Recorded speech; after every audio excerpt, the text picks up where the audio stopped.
never know with how many guys that they're trying to get, and obviously they're going to get Mendoza in the draft, how much they're going to be willing to go all in on these next couple of years. And this whole situation with Maxx Crosby now, if they can't get rid of him, if they can't dump that contract, could become a huge problem for them going forward, right? You're not going to be able to have the wiggle room that you thought you were going to have to bolster up those different parts of the roster that they need. Obviously, Maxx Crosby is a great player you love to have, but in the sense that they are rebuilding, right now, he's not a fit on this team. And so I thought when the trade actually went through that this was a good look for the Raiders and for the Ravens, who now I think if they're backing out of this deal, something seriously has to have gone wrong. And at the end of the day, obviously he failed his physical.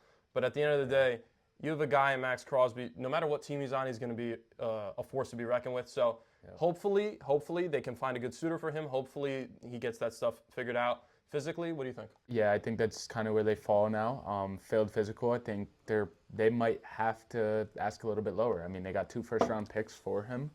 I don't see that happening anymore. He's a little bit of an aging superstar, still a superstar, forced to be reckoned with. I love Maxx Crosby. I wanted him on the Cowboys, but it didn't work out.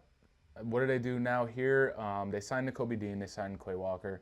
I actually kind of like their defense right now if they were to keep Maxx Crosby, but I don't know how they can really – I have to look into the all cap casualties and everything like that and kind of see where they can go. Further, but as far as right now, I honestly like what the Raiders are doing. I think they still need to get rid of him. I just don't see a way forward as far as what they're trying to do and how they want to build this team, where you still include Maxx Crosby. It's too big of a contract, and honestly, it's a lot of weight on the shoulders of a guy like Fernando Mendoza when you're not going to be able to support him with ancillary pieces that are going to be able to get the job done. Still needs a wide receiver. He still needs a receiver one. He really needs a receiving core, right? It's not just honestly, it's a whole group, a whole room that they need over there. So obviously you have the running back. That's not an issue there, but you want to get a secondary back as well. Yeah, so there's running back to tight end. I like what they're doing with that. They're all young. Yeah. Nakobe Dean's still young, all pro. This Quay Walker still young.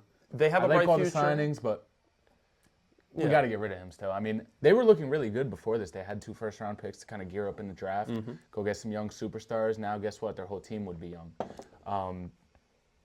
Maybe do they get 1 first-round pick now? What do you think his trade? I just don't think you can ask for 2 firsts anymore. I don't think you can either if you can't pass. Honestly, I think we saw with Micah last year. I think that's a high asking price to begin with. You're only going to get that for a top 10, top 5 defensive player in the game. You're probably looking at 1 first-round pick. To get 2 is great. There's no way they get that. They might not even get a first-round pick in general now because of this.